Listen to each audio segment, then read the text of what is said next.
క్రీస్తు వారి అతి ఉన్నతమైన శ్రేష్టమైన నామములో మీ అందరికీ కూడా నా హృదయపూర్వక వందనాలు తెలియజేస్తూ ఉన్నాను. అందరికీ హృదయపూర్వక వందనాలు తెలియజేస్తున్నాను. పరిశుద్ధమైనటువంటి బైబిల్ గ్రంథంలో నుండి కొన్ని మాటలు ధ్యానం చేసుకున్నాము. మత్తయి సువార్త 13వ అధ్యాయము. మత్తయి సువార్త 13వ అధ్యాయము.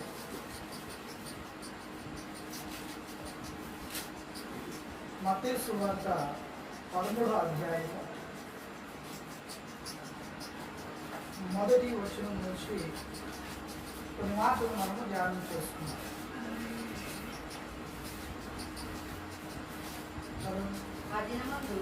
ఆ దినమందు యేసు ఇంట నుండి వెళ్ళి సముద్ర తీరంలో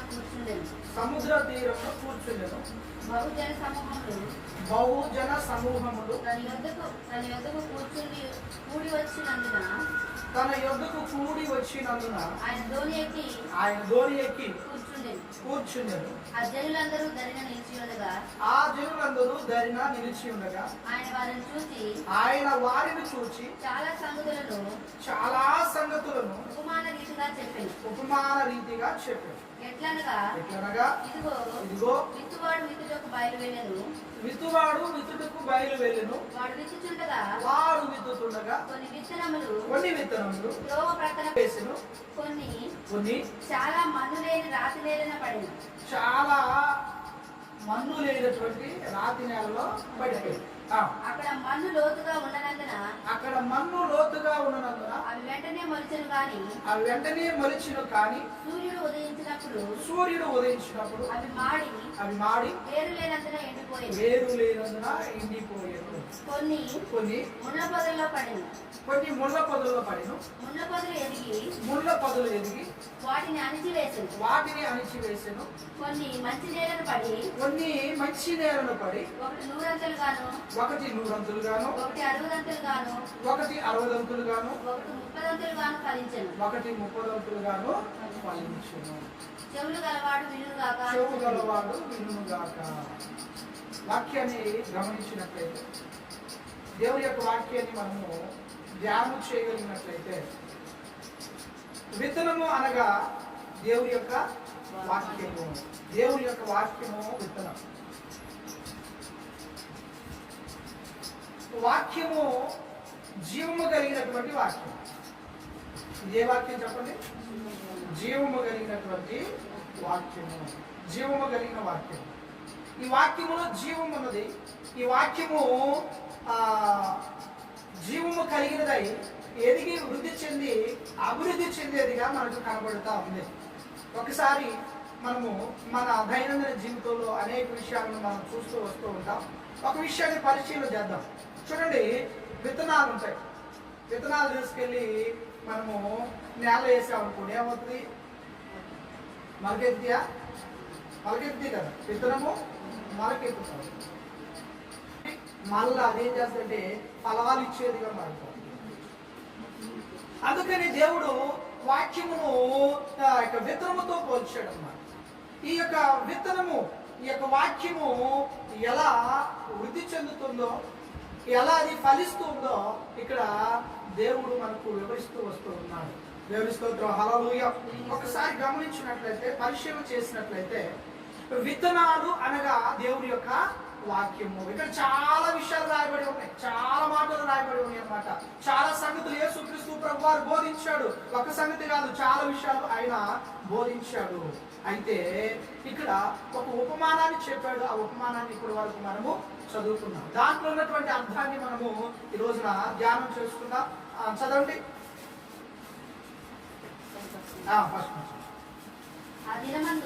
ఆ దినమందు యేసు ఇంట నుండి వెళ్ళి సముద్ర తీరమున కూర్చుండెను.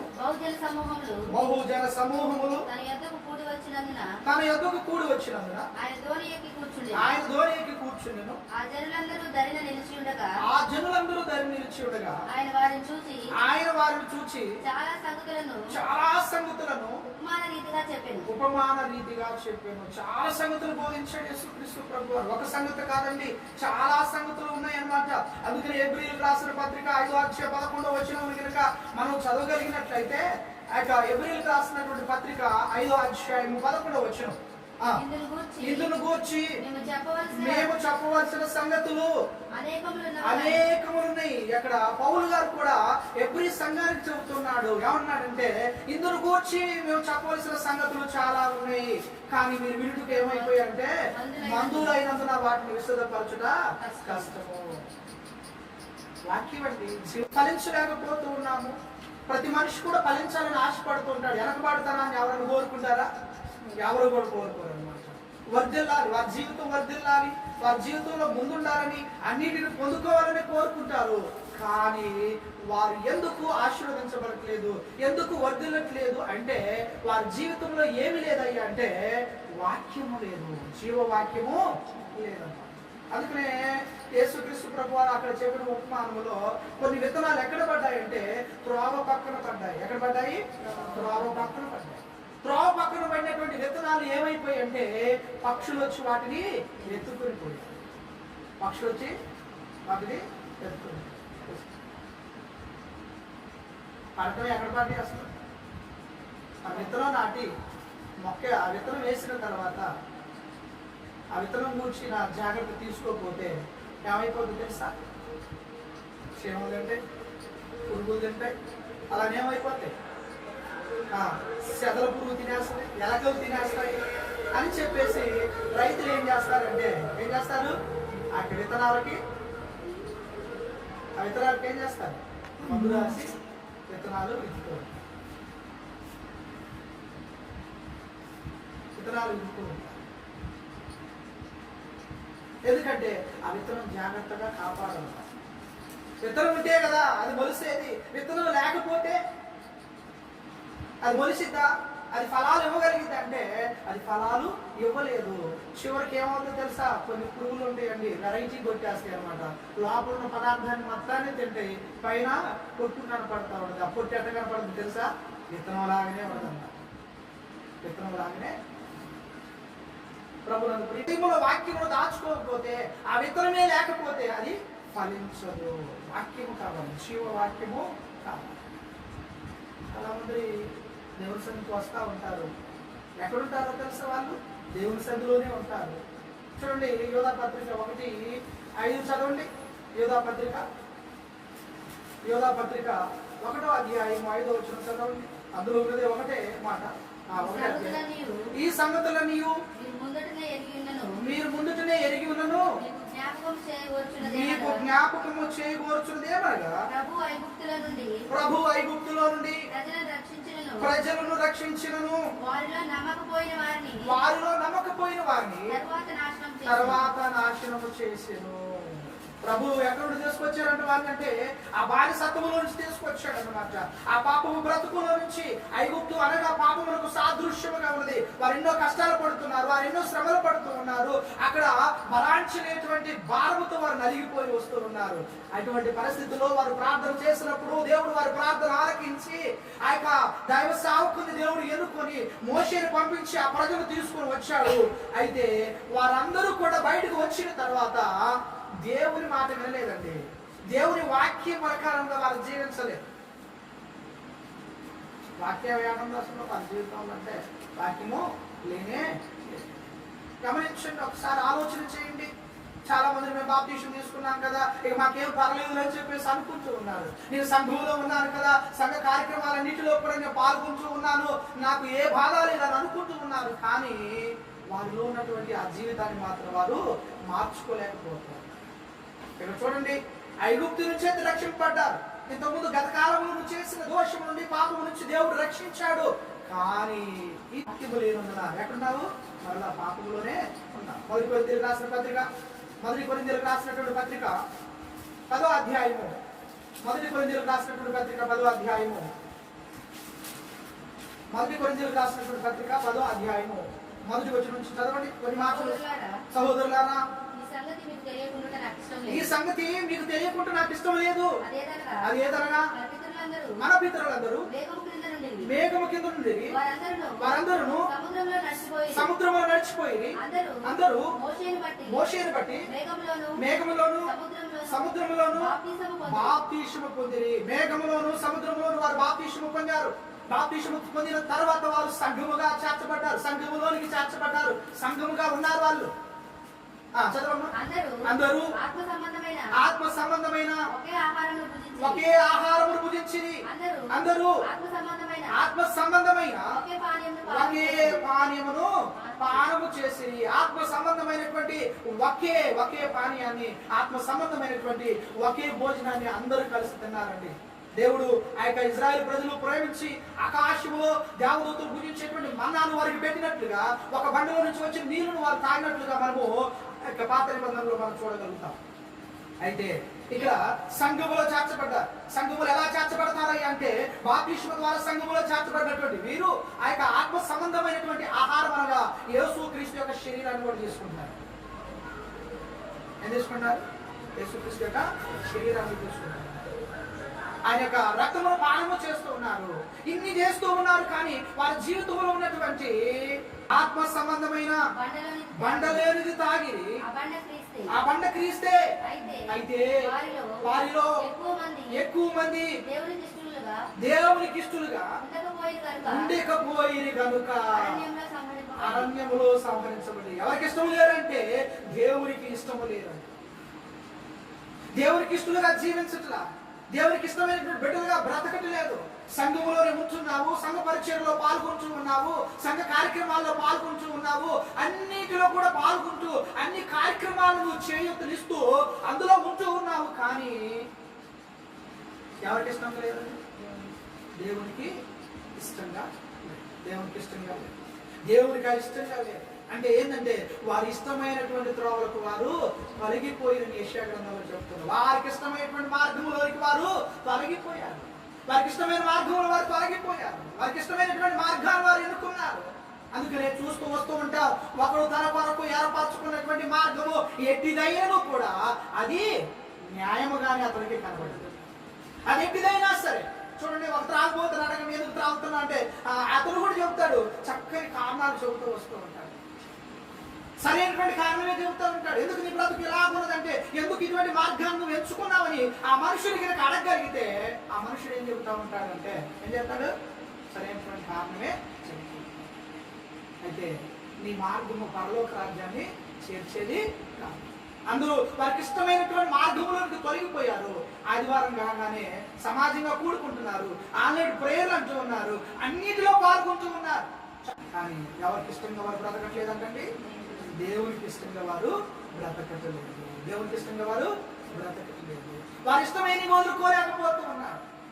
దైవ గ్రంథంలో ఇంకా లోతుగా ఆలోచన చేస్తే యేస్కేలు పిలిచాడు దేవుడు. యేస్కేలు ఏమంటున్నాడో తెలుసా?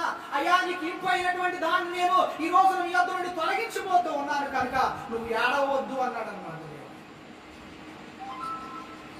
ఏం జరిగింది తెలుసా? ఆ రోజున తన భార్య చనిపోయింది.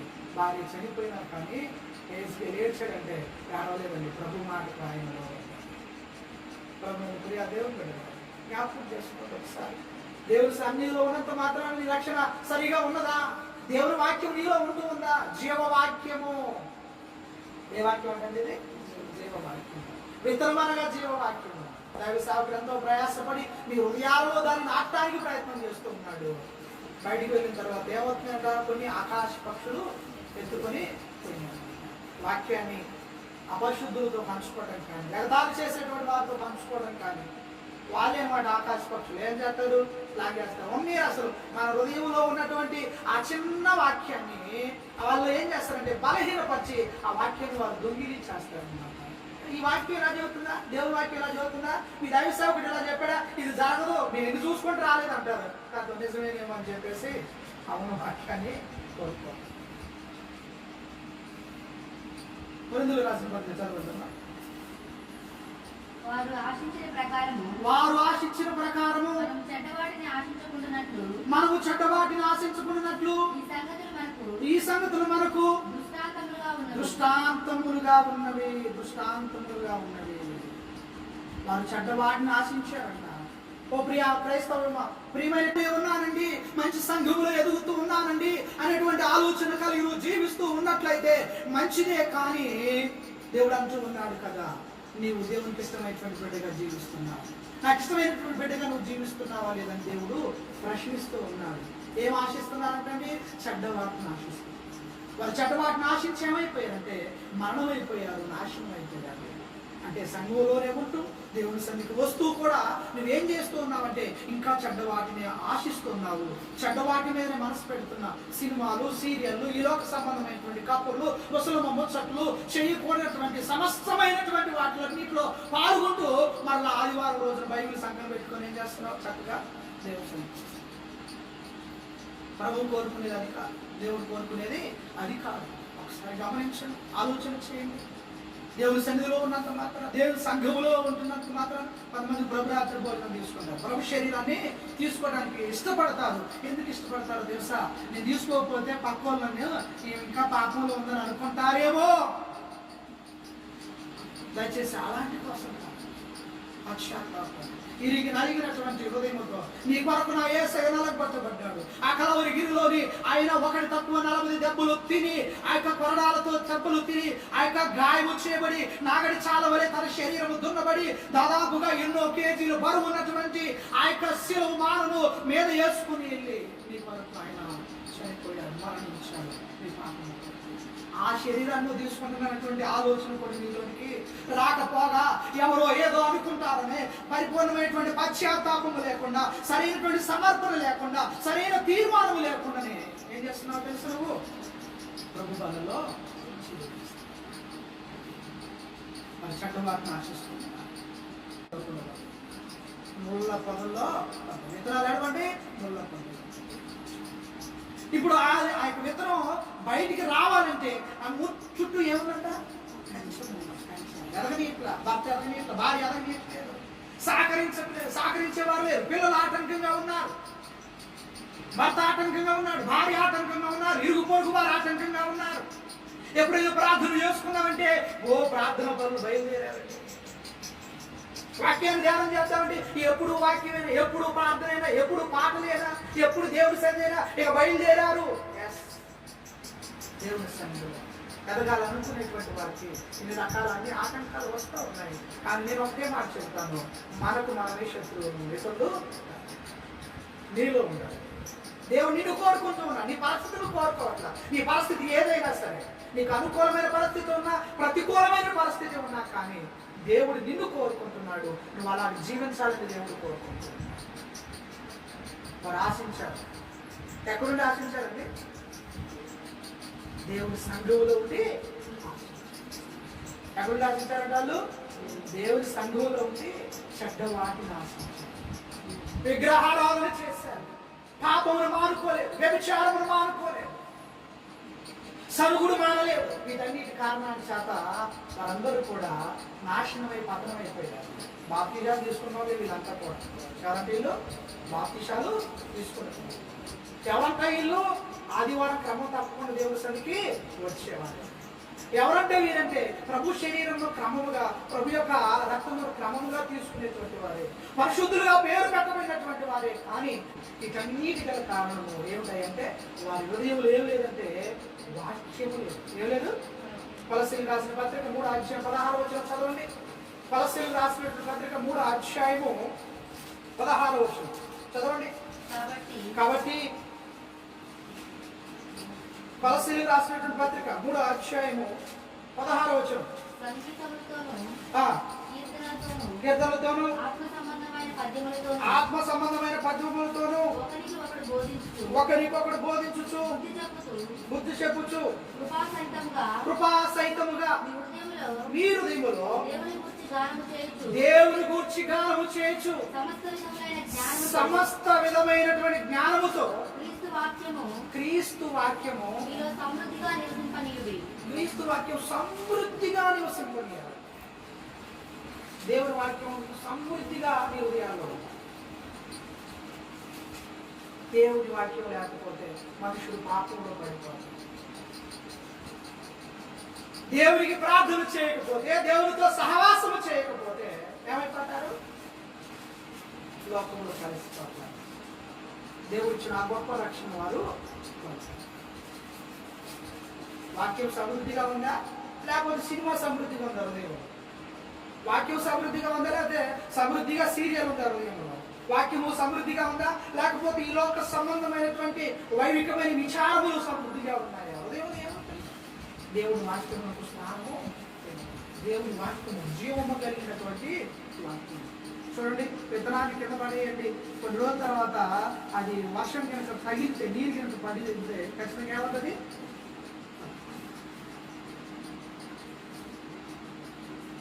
ప్రార్థన. ఈ రెండింటిలో మనుషుడు వెనకబడిపోయినంత కాలం ఆ జీవితాల్లో ఎదుగుదల కానీ ఆశీర్వాదం కానీ ముందుకొని దేవుని యొక్క లేఖనము సాగిస్తారు. అలాగనే ఇర్మియా గ్రంథం 2వ అధ్యాయం చూడండి. ఇర్మియా గ్రంథము 2వ అధ్యాయము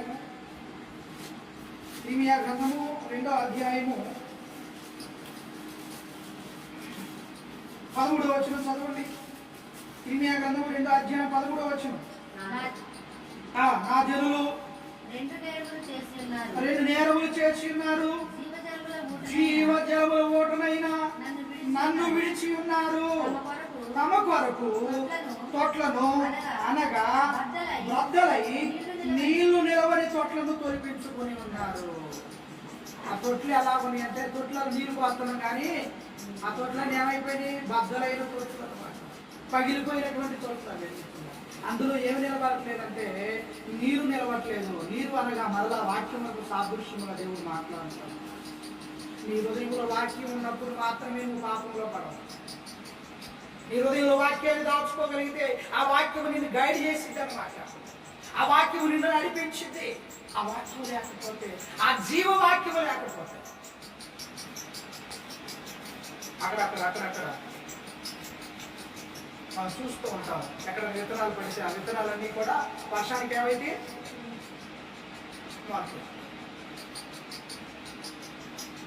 ఒక సోమరిపోతున్నాం. ఎవరంటే ఒక సోమరిపో వేసవి కాలంలో పంటను కూర్చుకునే సమయంలో ఆ సోమరిపోతే ఏం చేస్తారంటే బంగారం లాగా ఏడబడుకుంటాడు. డబుల్ కార్డ్ బన్స్ ఉన్నాయి పడుకొని అందరూ ఆ ఏగరలాడుతుంటారు కదా. ఆతృతతో ఆలోచన కలిగి ప్రజలందరూ ప్రయత్నం చేస్తుంటే ఈ స్వామి ఏం చేస్తాడు? ప్రశాంతంగా గుడి పెట్టి 10ంటికి మొహం కడుగుతాడు, లేకపోతేనేమో ఎన్నింటికి పడుకుంటాడో తెలియదు, ఎన్నింటికి లేస్తాడో స్వామి. ప్రాణి వచ్చేసింది, ఆ యొక్క ఒడ్లు కాలం వచ్చేసింది, కుప్పలు మురుస్తున్నారంట. ఇతను మాత్రము బయటికి వెళ్ళట్లా. భర్తతో భార్య అంటున్నారు, అయ్యా అందరూ వెళ్ళి విత్తనాలు తెచ్చుకుంటున్నారు, తిండి గింజలు తెచ్చుకుంటున్నారు, సమకూర్చుకుంటున్నారు. ఎలా అంటే మనకి సిటీకి ఎక్కే వస్తాయి అంటున్నారు కదా. సిటీకి వేస్తే వచ్చేస్తాయి అంటున్నారు. సరే, ఒక రోజు మంచి ప్లాన్ వేసింది కదా. ఎవరు రోడ్డు పక్కన ఏం కొట్టారు? గూడు కొట్టి బత్తాలు నెట్టేసి వచ్చారంట.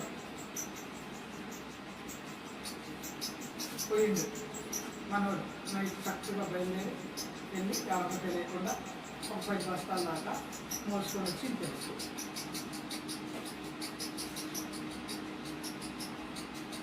ఆ 10 బస్తాల బత్త ఏమైందంటే చిరిగిపోయింది. ఆ గింజలన్నీ కూడా కాడిపోయిన పోయింది. వీడికి డౌట్ వచ్చింది, వాడికి డౌట్ వచ్చింది. తెల్లారి నన్ను పట్టుకుంటారే అని చెప్పేసి అనుకొని మనోడు మళ్ళీ బ్యాగ్ వేసుకొని చక్కగా ఆ విత్తనాలన్నీ బూడ్చుకుంటూ వచ్చింది అనమాట. మొత్తం విత్తనాలన్నీ బూడ్చుకుంటా మట్టి కప్పుకుంటూ వచ్చేసి వచ్చిన తర్వాత పాపం ఆ రైతు పోయారు. చూస్తే బత్తాలు పోయింది. ఎవరు తీశారని దేవుడు చెప్పట్లేదు. అదే ఆ రైతు యొక్క శ్రమను దేవుడు చూసి ఆ రోజే దేవుడు వర్షాన్ని కురిపించింది. 3వ రోజు కాలం ఏమైంది? సార్లు అనమాట. ఎవరికి బాధ నేను దానంటే జీవవాక్యం వేరేదా? జీవవాక్యం లేకుండా, దేవుని వాక్యం లేకుండా మనము మన యొక్క ఆత్మీయ జీవితంలో ముందుకు సాగలేము. దేవుడి నుంచి ఎటువంటి ఆశీర్వాదాన్ని మనము పొందుకోలేము. చూడండి, యోబు గ్రంథము 8వ అధ్యాయము 5వ వచనం చదవండి. ఏవు గ్రంథము? నీవు జాగ్రత్తగా దేవుని వెతికిన యెడల, నీవు జాగ్రత్తగా దేవుని ఎతికిన యెడల, సర్వశక్తుడగు దేవుని బతిమాలుకొనిన యెడల, సర్వశక్తి గల దేవుని బ్రతిమాలుకున్న యెడల, నీవు పవిత్రుడవై, నీవు పవిత్రుడివై యథార్థవంతుడవైన యెడల, యథార్థవంతుడివైన యెడల, నిశ్చయముగా ఆయన నీ యందు శ్రద్ధ నిలిపి, నిశ్చయముగా ఆయన నీ యందు శ్రద్ధ నిలిపి, నీ నీతికి తగినట్టుగా నీ నీతికి తగినట్లుగా నీ నివాస స్థలమును వర్ధిల్లజేయును. నీ నివాస స్థలాన్ని వర్ధిల్లించు. నువ్వు వర్ధిల్లాలి అంటే ఏముండాలంట? దేవుని యొక్క వాక్యము ఆయన శ్రద్ధగా నీ యందు నిలిపి నీ యొక్క నివాస స్థలాన్ని వర్ధిల్లింపు చేస్తాడు. చదువు తల్లి, ఇంకా కంటిన్యూ చేయి. అప్పుడు నీ స్థితి మొదట కొద్దిగా ఉండినను తుదకు నీవు మహాభివృద్ధి పొందుదువు. మహాభివృద్ధి పొందుతావు. నీవు అభివృద్ధి పొందాలి అంటే ఏం చేయాలి? దేవుని యొక్క వాక్యాన్ని హృదయంలో దాచుకోవాలి. అప్పుడు ఆ వాక్యం ఏం చేస్తుంటే ఫలించింది. అందుకనే యెహోవా మీకు దొరుకు కాలమున ఆయనే వెతకండి, ఆయన మీ సమీపంలో ఉన్నప్పుడు మీరు వేడుకోండి. వాక్యం విరివిరిగా దొరుకుతున్నప్పుడు ప్రార్థన చేసుకుని ఫలించు.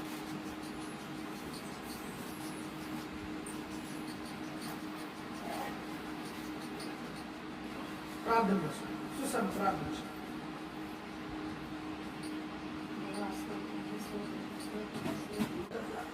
ఎందుకంటే వారి జీవితంలో ఏం లేదు తెలుసా? దేవుడి యొక్క వాక్యమును బోధించకపోతే, వాక్యము హృదయములో లేకపోతే, వాక్యము కనుక మన హృదయాల్లో మన జీవితాల్లో లేనట్లయితే ఖచ్చితంగా మనం దారి తప్పిపోతాము. పడిపోవడానికి చాలా ఆస్కారాలు ఉంటాయి. యేసుక్రీస్తు ప్రభువారి దగ్గర కూడా సాతాను ఎలా వచ్చిందంటే వాక్యాన్ని చాటబట్టుకోవచ్చు. ఎలా వచ్చింది? వాక్యమును చాటబట్టుకోవచ్చు. వచ్చి యేసుక్రీస్తు ప్రభువుని శోధిస్తూ ఉంది. వాక్యము ద్వారా యేసుక్రీస్తు ప్రభువారిని సంధిస్తుంది. ప్రశ్నల ద్వారా ఆయన యేసుక్రీస్తు ప్రభువారు ఆయన అంచుకున్నాడు కదా, వాక్యము ద్వారానే దానికి సమాధానాన్ని చెప్పాడు. ప్రభునందు ప్రియమైన దేవుని బిడ్డలారా, జ్ఞాపకం చేసుకోండి. ఇక్కడ ఇజ్రాయేలు ప్రజలు ఆ యొక్క ఐగుప్తులో ఉన్నప్పుడు దేవుడు వారిని విడిపించాడు, వారిని నడిపించాడు, రక్షణలోనికి నడిపించిన తరువాత వారి బ్రతుకులు ఎలాగున్నాయి మనం చూస్తూ వస్తూ ఉన్నాం. చాలా లేఖనాలు చూస్తూ ఉన్నాం. పెద్ద డౌట్ ఏంటంటే మనం రక్షింపబడటానికి మన నీతి క్రియలు ఏమాత్రము సరిపోవు. అలా చెప్పేసి నీతి క్రియలు వద్దా అంటే నీతి క్రియలు కావాలి. ఎప్పుడు కావాలి అంటే జాగ్రత్తగా గమనించండి, చాలా ప్రాముఖ్యమైనటువంటి మాట.